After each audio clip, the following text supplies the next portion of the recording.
Hey, James Willoughby here with another installment of What's Going On in the Austin Real Estate Market. We are looking at statistics going back 1 week. Today is Monday, May 6th.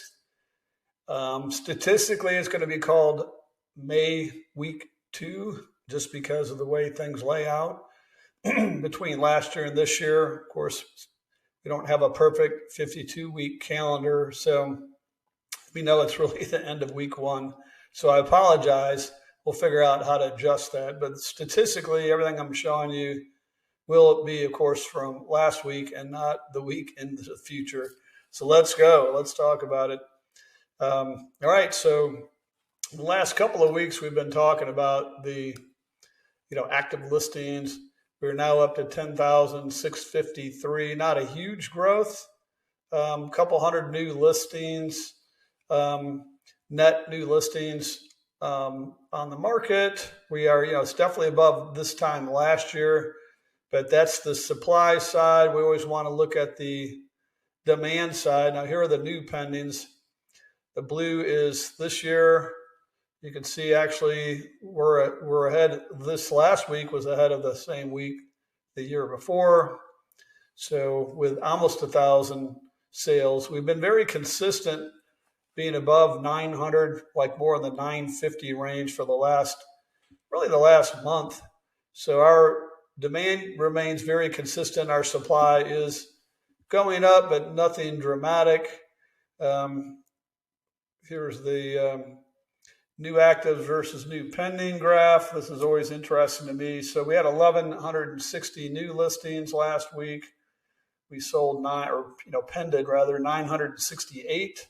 So that gap there is why the inventory is going up.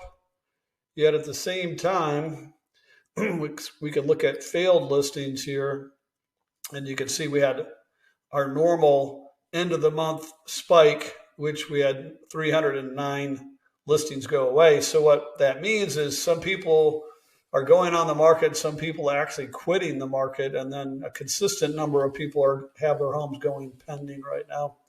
So that means that our inventory is not growing dramatically. In fact, when we look at weeks on the market, which is the next graph to look at, you can see that we're still right at or just barely above 11 weeks on the market. So I think that's good. We still, we went through kind of a rainy week and a rainy weekend. So these stats are, what happened up and through Sunday night. So I think that this week we'll probably see a little bit of a surge in pendings because a lot of people were canceling appointments because they didn't want to get wet in the rain, I guess. But we still sold over 960 homes last week, despite all that. All right. And then the only other thing to look at really are interest rates and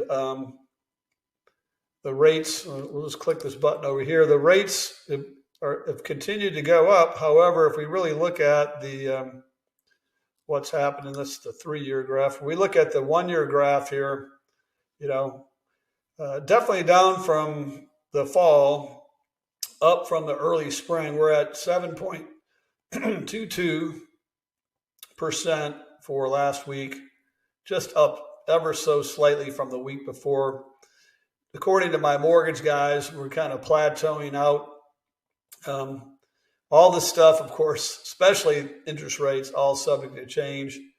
So if we say one thing 1 week and something else the next week, it's only because the market might have shifted a little bit. But the overall trend has been up. We do think it's kind of hitting the peak for this period of time, and only time will tell. But rates don't seem to be slowing the traffic down, even with younger folks that are not used to these higher interest rates. So anyway, if you have questions or concerns about what's going on in the marketplace, absolutely get a hold of us. We're here to help, here to answer your questions. And for you sellers that are already with us, we're here to get your home sold. So let's talk some more. I appreciate your time and have a fantastic rest of your week.